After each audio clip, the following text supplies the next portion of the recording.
अस्सलामुअलैकुम वीवर्स, आज हम बनाने जा रहे हैं इमली की चटनी। तो इमली की चटनी बनाना शुरू करते हैं। इसके लिए हमें चाहिए इमली। 200 ग्राम हमने इमली ले ली है। गुड़ लिया है हमने, आप शुगर भी ले सकते हैं। गुड़ हमने 100 ग्राम ले लिया है।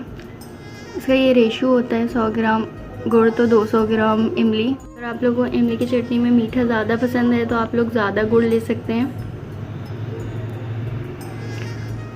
कुटी मिर्च 2 टेबलस्पून, 1 टेबलस्पून सौंठ पीसा डालना।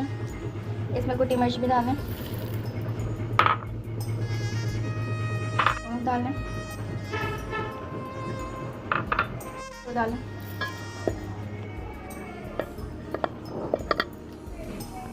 पानी डालने इतना कि सब कुछ डूब जाए। जब इसमें उबाल आ जाएगा तो गुड़ खुद मेल्ट हो जाएगा और इमली भी सेपरेट हो जाएगी।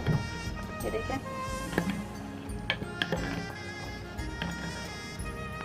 जब उबाल आ जाए तो इसका फ्लेम मीडियम कर लें और इसे पकने दें 15 मिनट्स के लिए। हमारी चटनी अब होने वाली है। चटनी, इमली की चटनी जब ठंडी हो जाती है तो थिक हो जाती है।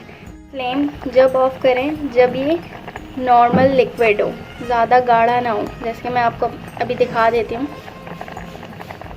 ये नॉर्मल है।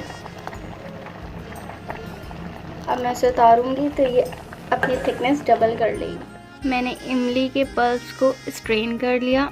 उसके बाद हमारी चटनी तैयार हो गई। अब ये चटनी ठंडी भी हो गई है तो मैं आप लोग को इसकी थिकनेस भी दिखा दूँ।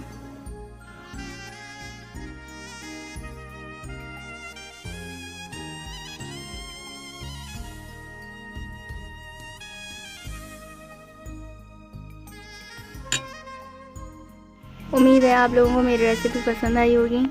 मेरा चैनल सब्सक्राइब करना ना भूलें। अल्लाह हाफ़िज़।